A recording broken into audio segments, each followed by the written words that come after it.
It's party time, is it? I don't know. It's not energized by nuclear energy yet, this party. We haven't been evaporated by thermonuclear bombs, intercontinental ballistic missiles. But the countdown is on. DEFCON, yeah. What is it? The low number is the scary one? Mm-hmm. It's like DEFCON 1. Yeah, I think you could say this is party accelerator time. Yeah. I feel like we're watching Matthew Broderick trying to stop the war games. Right. You know? Anyway, I hope Josh Jennings, of course, on the hot seat. I hope we're not in that situation. Yeah, the last episode of the Chad Prather Show. God, I hope that's not prophetic. What do you think? Do you think Vladimir Putin would have gone into Ukraine the way that he did if Donald Trump had been president? No, I don't. I think it's possible, but I don't think it's very likely.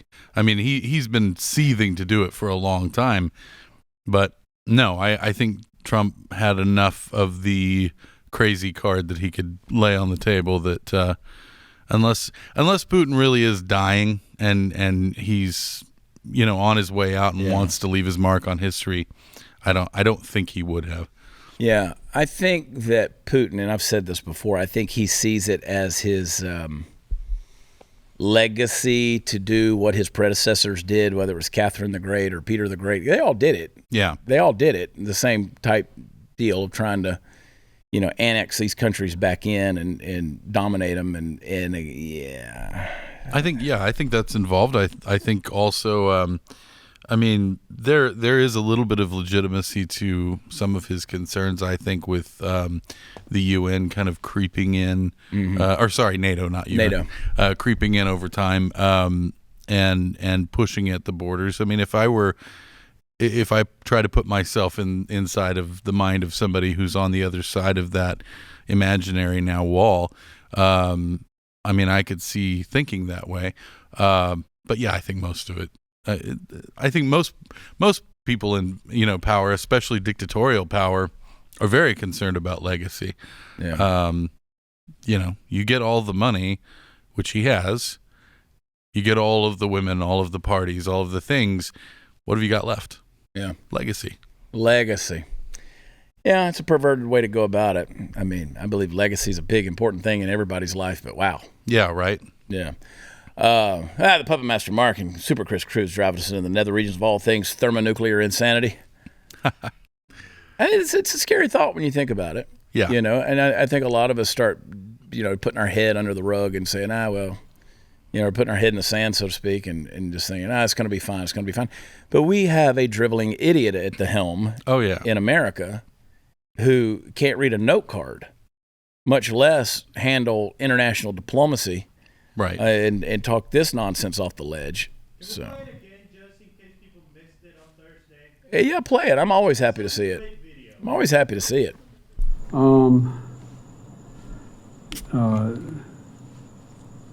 can't have trouble reading this. Reuters, Netanya Bose. Yeah. He should have just said, "Hey, I'm looking for you, diverse tacos." The great orator of our time, the Winston Churchill, of the 21st century. It really is. God, we're screwed. Such a statesman. But that's okay. He was in China. He said, there's no reason to have a Cold War with China. Why not? Let's cozy up to the communists. In fact, we got that clip, number 3. Let's play it. I absolutely believe there's need not be a new Cold War. I've met many times with Xi Jinping, and we were candid and clear with one another across the board. And I do not think there's any imminent attempt on the part of China to invade Taiwan. And I made it clear that our policy on Taiwan has not changed at all. It's the same exact position we've had. I made it clear that we want to see cross-strait issues peacefully resolved, and so it never has to come to that. And I'm convinced that he understood exactly what I was saying. I understood what he was saying. Yeah, did you? So there's no imminent attack on Taiwan planned, despite all the times that China talks about their imminent attack on Taiwan. Yeah, they send a few warships and screaming fighter planes over their airspace, and it's like, no, there's no imminent. And I mean, listen, this whole thing comes down to the interpreters, in my opinion. The interpreters are the ones who are determined whether or not we live or die, because if they get one word wrong. That's a good point. Well, it is, because Joe Biden can't speak English, much less Mandarin. Do you remember a number of years ago when Obama was president, and there was somebody who was doing the sign language interpretation for him, but they didn't actually speak sign language or use it, and so it was just all fluff. Gibberish. Maybe that person somehow sneaked back in. Yeah, and is doing all of the translating now. We want to make sure that Chad, that's a well-vetted person. Perfect example of why you need a perfect interpretation was when Hillary gave the reset button. Remember that whole debacle? Yeah. And reset did not translate completely incorrectly on the button, and like that was a whole thing. Well, okay, so that was her little attempt at humor there of hitting the reset button. And that was lost in translation. I learned a long time ago that when you go and speak internationally, and I remember people telling me we went 1994. I was in Russia. I was in Moscow, and we were teaching classes there. And they were like, and I'm a humor guy, right? And they were like, "Don't try. It's lost. Don't like." The nuance, sarcasm, all of those things, the colloquialisms, all of these different things that you would need to execute humor, you can't do that. Yeah. And if you're doing it through a translator, you could forget it. Right. You could forget it. So it's not just a matter of in Russia. Whatever the who was the famous comedian who came out of Russia that everybody knew here? Yakov Smirnoff. Yeah, the whole reversal to make the joke thing doesn't work over there for you. It doesn't work, and it's sort of like doing comedy in Indiana. I mean, those people don't understand sarcasm in the Midwest. They're strict. Which I will be in Fort Wayne, Indiana, on February 13th. Right. And I will come chock full of sarcasm for all of my brief time before they run you out on a rail. My Indianians. I did a show years ago at Terre Haute, and I was like, this ain't gonna go good at all. I mean, that was a room full of farmers, and they were staring me down, bro. But no, it's kind of lost. And you got to be careful with what you say, as it gets lost in translation. But I don't know, man. It's Joe was in. Let's before we get to that, hang on. Go to that. Play clip number 4. Did you find him personally to be more confrontational or more conciliatory and willing to compromise? Neither and yes. Yes, I didn't find him more confrontational or more conciliatory. I found him the way he's always been, direct and straightforward. And do I think he's willing to compromise on various issues? Yes. I think he understands that. Look, I think, how can I say this tactfully? Please try. I think the election held in the United States, which still leaves a little bit uncertain, has sent a very strong message around the world that the United States is ready to play. The United States is, the Republicans who survived, along with the Democrats, are of the view that we're going to stay fully engaged in the world, and that we, in fact, know what we're about. Let me interpret that for you. Please, Chad. So he says that the debacle, which is the American elections, and all of the problems that it presented, says to the world, we're ready to play. Yeah. That we're ready to get serious and extend and expand our American values on the global stage. He said that the guy who is running China, who just literally ran his predecessor out to an execution camp, as far as we know, just 2 weeks ago, is ready to compromise. Yeah. We literally watched on television as all of the peons behind the elites in China wearing masks, they had to barely turn their heads and use their peripheral vision, while ex-President Hu was taken out by the Gestapo squad.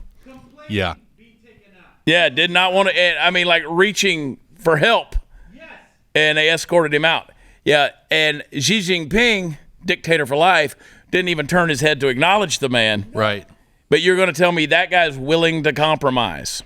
Yeah. Yeah, I'd say he's direct and straightforward, Joe. Yeah. He literally escorted the dude out for probably execution. Has anybody heard from President Who? Nope, I don't think they have. Escorted the dude out to his death sentence right there on television. Yeah. Who is no more? Who is no more? Who is going? And if Who is still here, Who ain't happy? Right. Yeah, for sure. Who's hanging out with a bunch of Uyghurs right now? Yeah, who is making iPhones now? Yeah, and Nikes. He's chained to a table so he can't throw himself out the window. Yeah, exactly. He's out there making NBA logo patches. Yeah. So knitting jerseys. If Who is still here, he ain't happy. The thing that is so dangerous about this, what we're seeing from Biden here, the equivocation that's just been on display for a long time, it didn't start with him, is this idea that we all have, that China is not necessarily a bigger threat than Russia. We all worry about Russia. We talk about Russia, and the unbelievable huge danger is China. Yeah. China doesn't just have – Russia has nuclear weapons, and that's about it. They don't have a stable, large economy. They don't have a military force that can do what they would need to sustain a war. They don't have the machinery of war that they would need to sustain something against us. China has most of that. And they have a stable economy. They have a huge economy. So it bothers me, and Biden is out to pasture on basically anything at this point. So can we get an adult in the room to talk about this? Yeah. But this is something we've got to take more seriously because they're going to eat our lunch. Yeah. I said this is true. No mean tweets. Never mind. I stand corrected, Chris. Good point. I'm happy we have no mean tweets now. I've said for 30 years. You better learn a little Mandarin because it's coming. And we've been cozying up in bed with China for so long on the economic level of things that we just kind of give them a pass, and they're horrible. And what are we going to do? What are we literally, really going to do when, not if, when Taiwan finally becomes something they're going after? Yeah. Because they're going to do it. Of course they're going to. Again, they see it as a divine right. Yeah. They see it as their destiny. They see it, like you talked about Putin, they see it as a legacy. Right. And I will remind people, when it comes to Russia, God, when I was there in 94 talking about that trip, I was like, this is a third world country.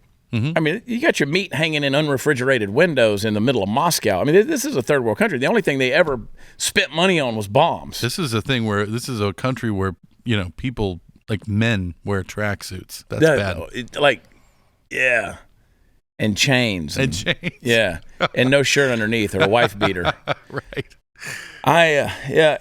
And look how they struggled in Ukraine. Yeah. Everybody thought they were just going to go in there and just wipe Ukraine out. No, they've struggled. If anything, they've How many lost. months has it been going on now? Yeah, I mean, we're what, 9 months? 8 or 9 months in? Yeah. I mean, they've struggled in Ukraine. We all figured it would be over in a day or two. Yeah. And no. Massively struggled. So they don't have that infrastructure. They don't have that war machine. They don't have the manpower. But what they do have, weirdly enough, and I think this is just a hangover from the Cold War, what they do have is this sort of imminent boogeyman status in our thinking. And that's fine because they're definitely not our friends. But it's important that we keep our focus where it really needs to be. And right now that's China. Yeah. And we know also, I mean, I don't know how comparable President Xi is to somebody like Mao Zedong, but if he's even close to comparable, there are no limits. There's no limiting principle to expansion of power, to expansion of economic power, global domination in every way that they can do. And I'll remind you, they also have nuclear weapons. They do. They do. And I'm sure that he has read Mao Zedong's little red book. Undoubtedly. All right. We did it yesterday for free. Now we're going to do it for real.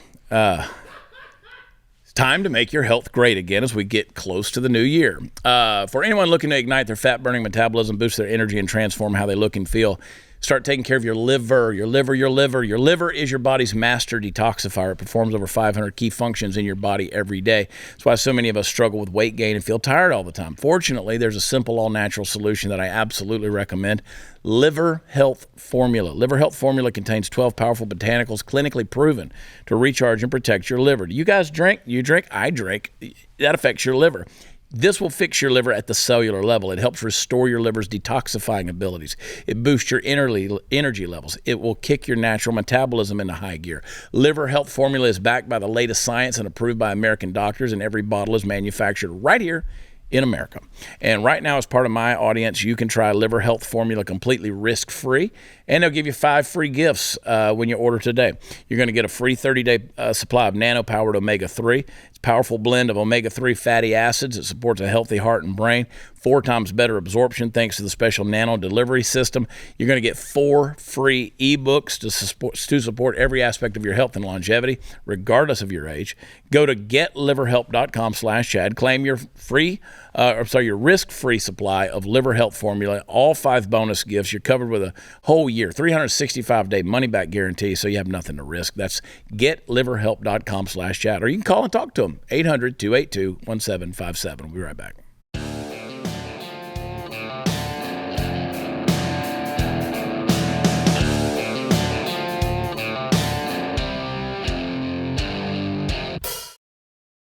Oh, yeah, there we are. We're back.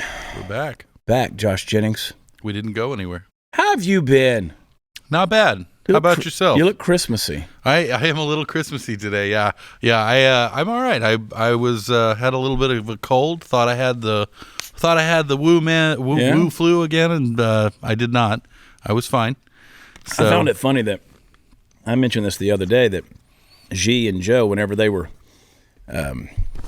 giving their opening comments, they didn't mention COVID. It's amazing how Joe didn't bring that up. Yeah. Didn't mention COVID to Xi. He should have said something along the lines of, "Hey, when you were escorting that guy out to his death the other day, I noticed a lot of people were still wearing masks." A lot of people were still wearing masks. You know where that maybe came from? Yeah, maybe right. What lab that happened. Xi, when's the last time you've been to Wuhan? Yeah. I don't think that's on the tour to China. Right. Yeah. Xi, I miss Xi. So don't worry, you'll probably be seeing a lot more of him. What a clown show, dude. What a clown show. I mean, you got the GOP nominated Kevin McCarthy. Yeah. To be, wow. When did they vote on that? I don't know. Mark, I was sitting there thinking about it. I was driving in the studio today, and I was like, maybe I'm just going to quit politics. Just be done with it. Don't want to talk about it no more. None. Done. Just gonna switch over to something more interesting like coin collecting. Yeah, stamps. Yeah. Stamps. The stamp cowboy. I think that's. Yeah, I mean that doesn't really Facebook roll off the tongue. No. Maybe the coin collecting cowboy. Your shows will basically just it'll be like a replay of the Antiques Roadshow. Basically, we just pull out. Here's a Liberty dollar, and here's a stamp with Does it Rosa work Parks. for PBS? Here's a stamp with Rosa Parks. I found it on the back of a bus. Yeah. And I'm not saying I can't throw the jokes in there too. Yeah, lose the politics but not the jokes. I think that's a solid plan. Let's go through a couple more clips. I can't get away from China just yet. Okay. Play number 5. This is the Chinese. They're tearing down the COVID borders. They just had the barriers. They've just had enough. Is this Beijing? Do we know, Chris? I mean, I would suspect Hong Kong, but I don't know that that's Hong Kong. These people are had enough, man. Well, if you remember, I mean, it was just a few months ago, and they covered this, and then it went dark. But in Beijing, they had video of all the people who were holed up in their massive high-rise apartments, and they were just screaming out the windows of them because they were locked in basically and starving to death. They're locked in. Yeah. And 2 weeks ago, they locked everybody down in Disney in China. Yeah. They were not allowed to leave Disney. Yeah, that became a very small world after all. It was very You stole the small joke right world. out from under me, man. Yeah, it was. Yeah. There was a whole lot of Mulan in there. Mulan, Wuhan. Is there any accident that those rhyme? I don't think there is. Probably not. Yeah. Probably not. I'm not even sure Mulan was a Chinese story. I don't know. It's a good question. I don't know either. I think so. Could be Japanese. I think it's Japanese. I don't know. I think it's Japanese. Yeah. Chris? It is Chinese. It is? Yeah. Mulan's about a Chinese? Yeah, and We should have bet money. When they redid Mulan in live action, they filmed it in China, and they had to film it in a very strategic way so that you don't see the slave camps. So Oh, shit. China had to like approve all the way Disney shot, because some of the shots you could see the Wiggers back in the back doing stuff. Wow. Yeah. Wow, indeed. I mean, you Yeah. go back to the Olympics, these Winter Olympics we just had, right? And they built that little winter oasis in the middle where all the Right. competitions were taking place, and it was in a chemical wasteland. Right. Yeah.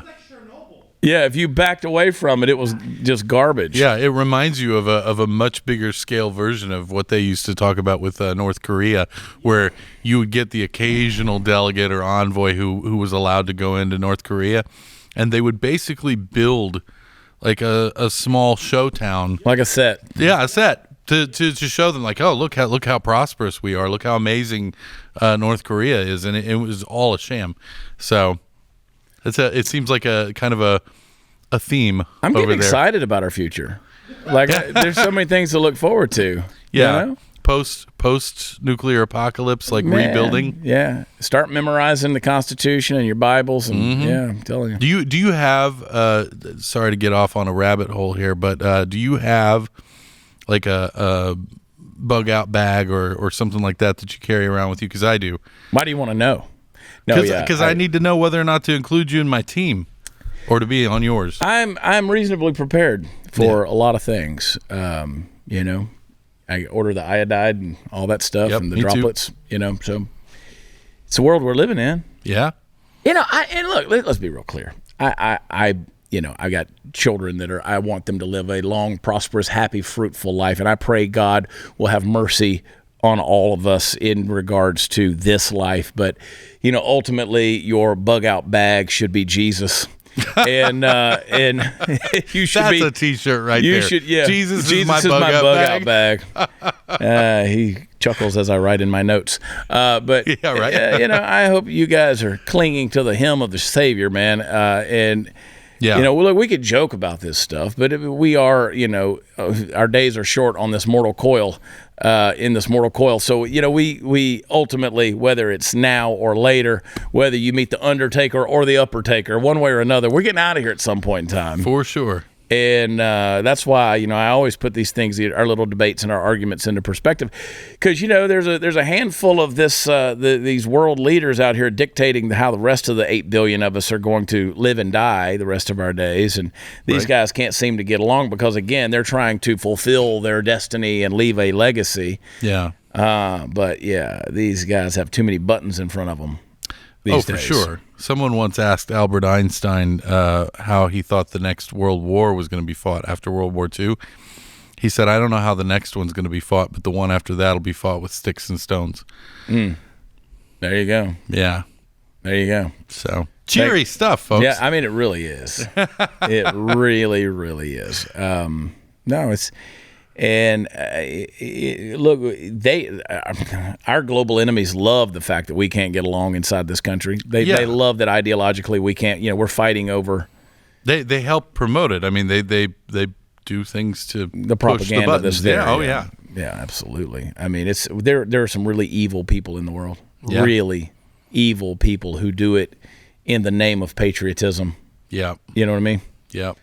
So I don't know. Play. You know, Joe. He was getting ready to answer some questions there in Indonesia. Play that clip. Now, I'm happy to take questions, and I'm told there are going to be 4 questioners, but I'm not going to do 10 questions from each questioner. All right? Let's just make that clear at the outset here. And so... Yeah, that's Joe. He's really ready to face the tough stuff. He's also I think he's the only president, at least in my lifetime, that I remember who thinks he's funny. Yeah. And absolutely is not. Yeah. Has zero comedic timing. Yeah, but he thinks he has really a certain funny. charm and bravado. Yeah. That he's pushing on everybody that they're supposed to find charming and bravado-ish. Yeah. And he looks like a weak, senile old man. Yeah. And he's also the first president that I can recall who consistently says, I'm told Yes. there are, there's 4 people I'm supposed to answer questions I'm not from. supposed to do this. I'm going to get in trouble for Yeah. this. And, I don't understand it. Well, I do. He's 80 years old, and he's acting like he would act if he were in an old folks' home. Well, I was just gonna say that. I can't go out, Bobby. I'll get in trouble with the orderlies. Like, yeah, no shit. Chad, don't you remember, like when your grandpa was talking to you and he was about to say that, like that naughty joke that grandma does not like. Yeah. And he always said, well, grandma doesn't like this. Well, let me tell you this. Like, he's literally America's senile grandpa. Great grandpa. Yeah, it's sad. It is sad, dude. We are. It's too bad he doesn't think that he's going to get in trouble before he sniffs somebody's hair. Yeah. And that kind of stuff, I think he does it without even thinking he's done it so much. Yeah, sure. Those videos, and I just say because I saw some of them this week again, where he inappropriately is holding on to people and wrapping his hand around and putting his stomach on people's belly or touching them in a certain way. And I'm like, the cringe, it's so horrible, dude. Yeah. You watch the thing, you're like, oh my God, it feels so uncomfortable. Yeah. But yeah, it reminds me not to do it to other people. Yeah, I know. I mean, like when you did it to me this morning, I was like, weird. I feel it like was Joe's real in the weird. room. But man, look, I pray. That's all I can say.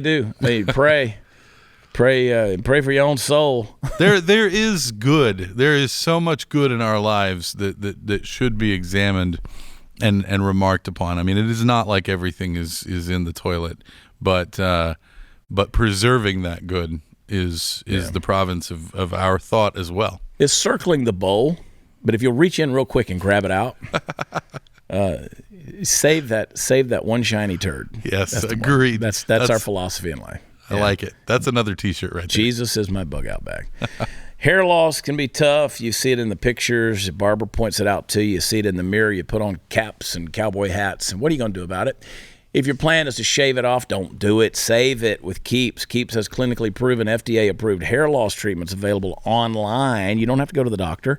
And you can prevent hair loss, stimulate hair growth, take better care of the hair you have. Keeps has medical providers that will help you find the right products and develop a personalized hair-saving routine that works for you. It's easy. No waiting rooms, no pharmacy visits. Keeps is delivered straight to your door at about half the cost of the traditional pharmacy. And if you have questions, you can message your Keeps provider 24/7. If you're ready to take action, join thousands of guys who have saved their hair with Keeps. Visit keeps.com/loss. Get 50% off your first order. That's KEEPS.com/loss. Keeps.com/loss. We'll be right back.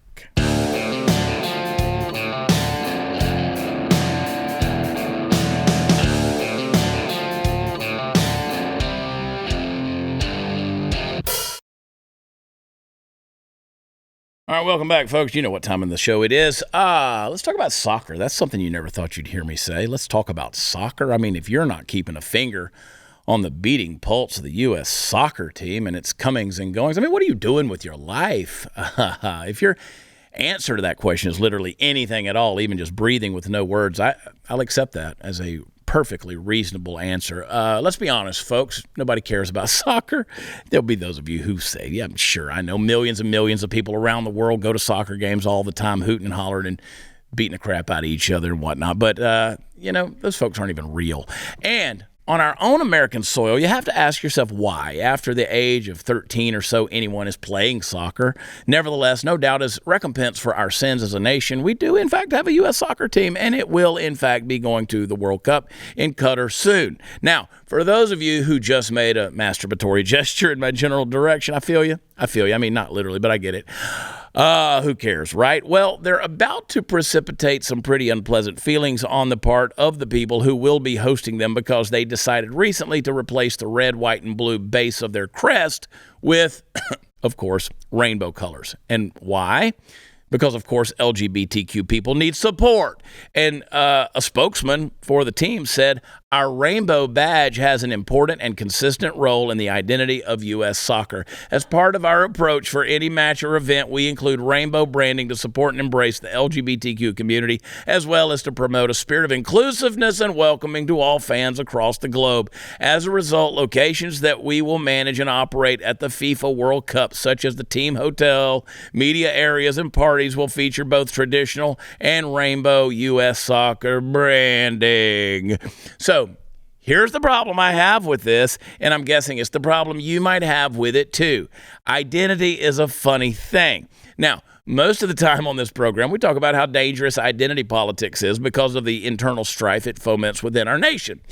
Now, ironically, if ever there's a time to be identitarian, it's when we represent our country to other countries in the world. When we compete on the world stage in any sort of international event, we are representing American exceptionalism, American fortitude, American ingenuity, and the list goes on. What we're representing is America as a whole, the melting pot into which we have poured all races, faiths, ethnicities, and even sexual preferences. And to single out one of these things, one of these groups, and put them at the forefront just so you can signal your virtue to the world, well, it weakens the melting pot framework in the eyes of the globe. It undermines the whole endeavor because it states loud and clear that despite what we all used to think, the red, white, and blue does not stand for everyone in our country. It's mostly something that we all see as silly, but it's also a dangerous thing because the basic social contract of America has to be so plain, so simple that the dumbest among us can both get it and act within its strictures.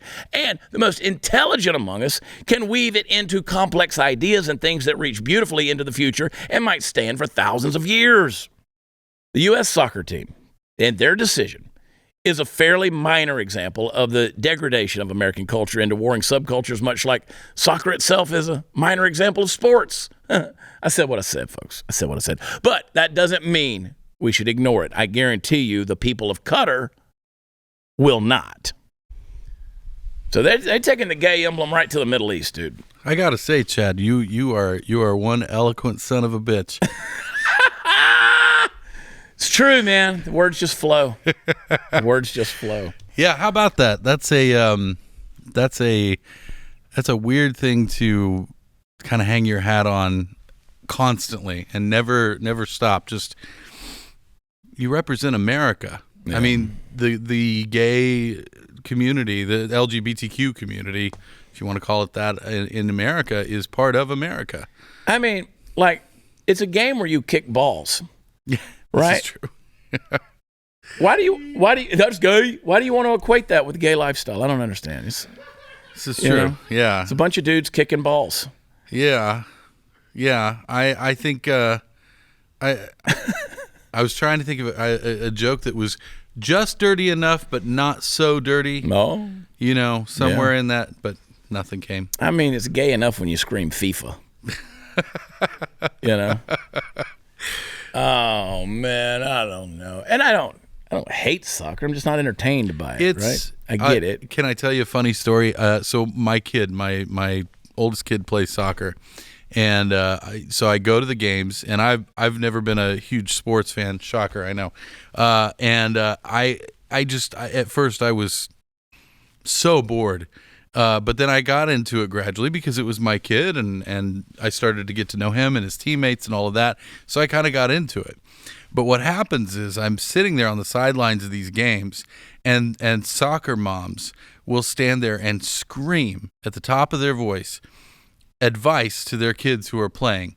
Now, their kids aren't even listening to their coach, who's also screaming advice at them. They're definitely not listening to mom, who's yelling generic, like, you know, run the ball type things all the way up. And it really frustrated me. It got really annoying. And finally, I kept saying to my wife, like, one of these days, I'm gonna do something. I'm gonna say something. And I finally did. I decided to do it in the most passive-aggressive way possible. These kids were running up the field, and I just yelled out, "You should probably diversify part of your portfolio into gold." And my wife got really mad at me. Yeah, because it was embarrassing, but I thought it was fun. Text Chad to 989898. Birch Gold. Yeah, that's right. Yeah. So- We're all about free ads around here. Anyway, we'll see what happens with that. I mean, you're taking that whole gay emblem to the Middle East. I don't think that's a wise. Yeah. I mean, are you trying to start a problem? I mean, no. Look, I assume that you, like myself, are not in favor of the type of culture that, for example, throws gay people off of buildings. Right. Okay, we're not cool with that. But on the other hand, poking the stick into the hornet's nest is maybe not always the best way to go about poking things. the Islamic bear is, for that reason, is not. Yeah, Anyway. I mean, I don't know. There's better but again, ways. You want to represent America or represent America. Right. We have our symbols. We have our deal. You're making a global demonstration. I said the same thing about Joe Biden dressed up in his little China outfit when he's over there with Xi Jinping walking around in his little, tunic or whatever the hell it was. That's such a bad look. That's not what presidents wear. Yeah, no, ever. it's not. And I understand Trump did it too. Everybody said Trump did it, but he was into the Philippines. Not when he's with your, geopolitical enemy. I missed it with Trump. I didn't know he did that too. He wore a very ugly shirt in the Philippines. Those shirts they're not for fat white guys. Well, look, I'll say the same as the goose. What's good for the goose is good for the gander. You're right. There's a difference between the Philippines and China, but still, I mean, I think maybe a fairly large complaint about Trump over the course of his tenure in office was that he did not exactly bring a lot of presidential gravitas to the role. The decorum, yeah. Yeah, the decorum. So, I mean, fair enough. I'll say the same for him as I would for Biden. Yeah. It looks bad. Like Yep, we I agree. we have our standards. And I Let's said hold so. those up. I said so. I didn't think it was a good idea. Talking about gravitas, if you can't decide what to give this holiday season, I want you to give the gift of comfort, convenience, and quality. I'm talking about my Undertac underwear. That's right, quite possibly the most comfortable pair of men's boxers ever created. I'm serious about this. These aren't normal boxers. These have literally been tested by special forces in places we aren't authorized to talk about, and they've been tested by me. But that's not all. Undertac is made with modal. Think of it like cotton on steroids. It's 50% more moisture wicking, naturally antimicrobial, and it's way softer. It's seriously way softer. Sturdy yet comfortable, extra wide waistband. Fly design is brilliantly straightforward. Undertac is durable, ultra light, fade resistant, shrink resistant. And here's the best part. Almost 30% less than the competition. So go pick up a drawer full of them today. Undertac.com. That's undertac.com. 20% off site-wide with the offer code CHAD20. Satisfaction guaranteed or your money back. By the way, Undertac donates a portion of its profits to veteran-run organizations that are actively fighting human trafficking, which we love. Undertac.com. That's undertac.com. And then when you're there, use offer code CHAD20. We'll be right back.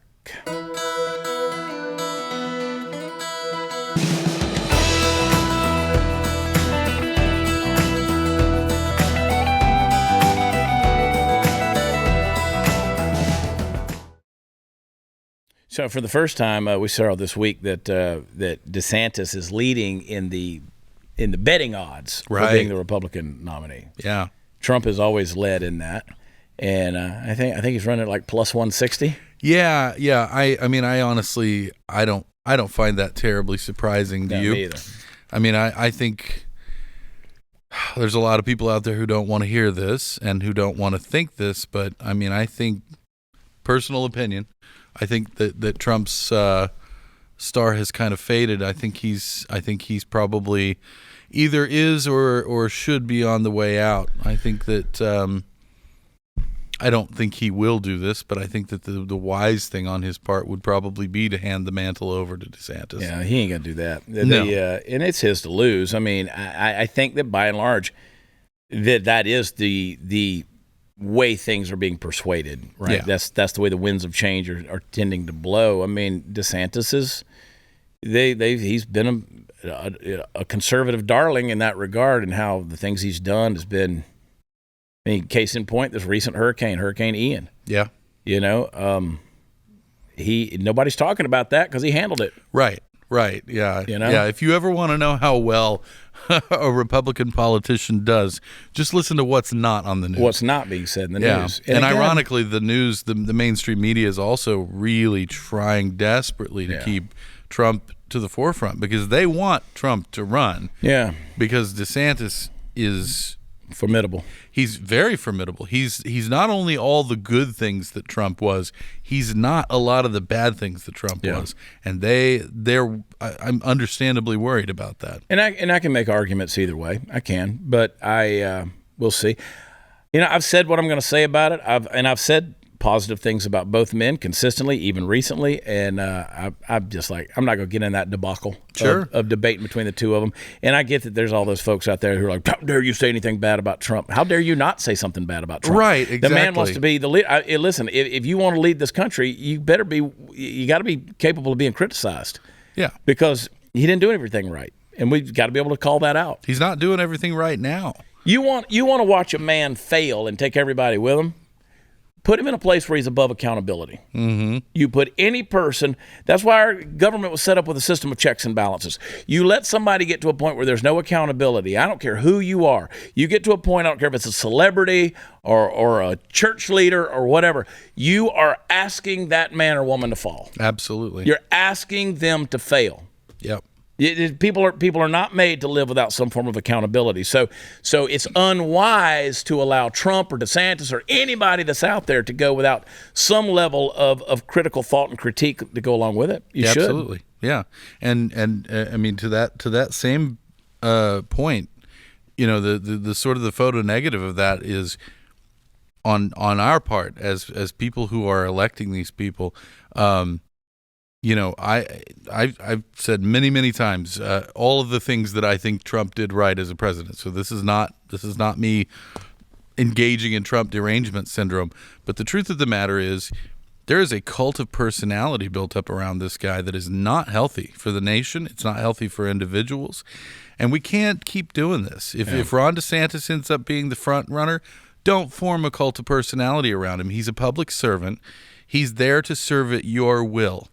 He's not your God. He's not your king. He's not royalty. Yeah. None of these things. And I know people, I'm related to people whose loyalty to an individual person supersedes at times their loyalty to their country, and that's not good. Right. That's very unhealthy. So let's learn our lesson from what happened with Trump, and either going forward, let's treat him differently, or let's treat the next person differently in the sense that we can't worship these people. Yeah.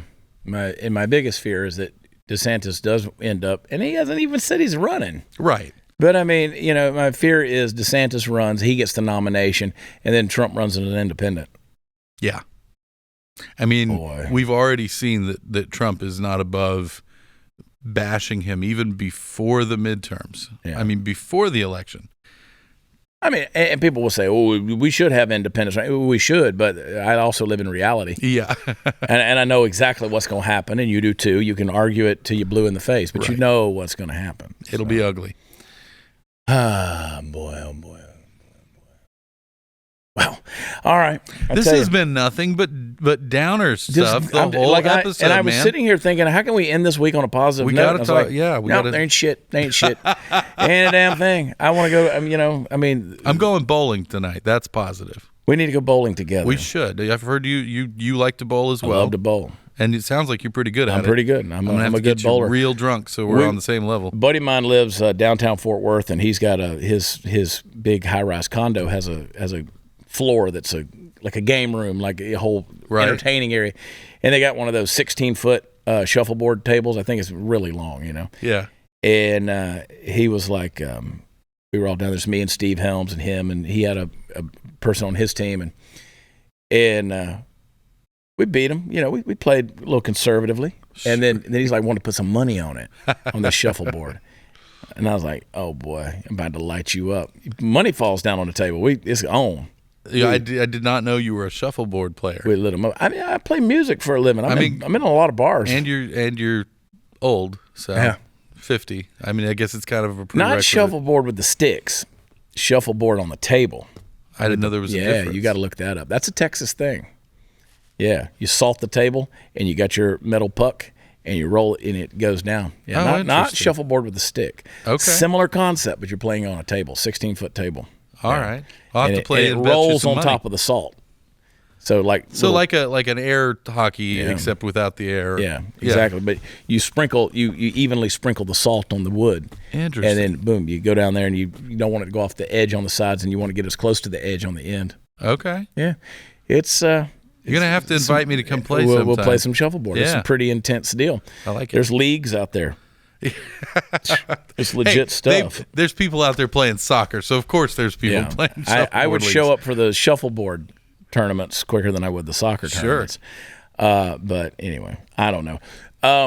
I guess that's the only positive thing going on in the world. I guess so. Is my competitive bowling, your competitive bowling, and, Right. and you learning shuffleboard in the very near future. Yeah, and betting money on it. Yeah, and all weekend long, I am in Port Charlotte, Florida, and I want people to come to the shows. I'm trying to get Steve Dace to come to my show in Ottumwa, Iowa, December 3rd. I don't think he'd like it. I don't think he'll come. If you do a segment where you tell a joke in Klingon or something like that, I bet he'd be fine. Yeah, that will never happen. That will never happen. I can never go that level nerd of you, and I would mispronounce all the Klingon words anyway. So. Yeah, but who's gonna know? I don't know. Steve Dace, that's who. Steve Dace would know. Steve Dace probably wrote a Klingon dictionary. Probably. Yeah. I told Steve the other day, I said, let's write a book together. I said, he's got a new movie coming out based on nefarious plot. Right. And he's like, sure, let's do it. And I'm like, he goes, I said, shoot, Steve, at this point, I'll do a 70-30 split with you. I'll let you have the 70%. He said, I like them numbers. You're right. Yeah. That dude can pick football. You know that? Yes. He knows. Yeah, he's sharp on that. He's sharp on election stuff, too. A lot of stuff. He pissed people off election night. It was funny watching the live chats. But anyway, I don't know, man. I do, man. I pray for our country. I pray for our world. And this is what happens when you take your ideologies, your inclusivity, your acceptance, all these different things to be social justice warriors and put that stuff in leadership. And it's like, I want this guy to fly the plane because he's nice. Right. That has never been a requirement for me to pick a pilot or a captain when I get on American Airlines. He's nice. That's not what I need to know. Can he avoid that mountain? That's not what I need to know. But he's been here for a long time. Like, he's always been the guy who gets out there on the little jet bridge and he backs it away and stuff. And it's like, he's worked for Delta for 30 years. Let him fly the damn plane. Right. I don't want that good old boys club. Hang tight. We'll be right back.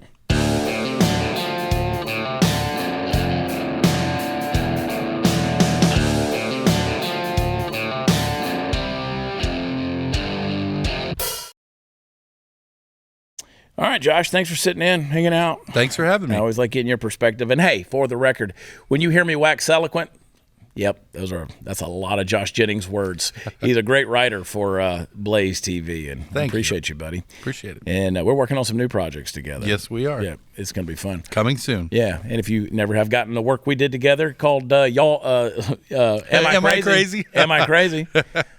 Go get that book where books are offered. Every now and then people send me pictures of them. They're at the Barnes & Noble or whatever, and they happen to run into it. So, hey, subscribe to Blaze TV, blazetv.com/Chad. Use promo code Chad. I'm going to be taping Overtime here in a minute. I want to give you a little more deeper spiritual perspective on how we're looking at these times. And if you didn't watch last week's Overtime, get that one too. We'll see you at Overtime. Have a great weekend. Love you. God bless you. Bye.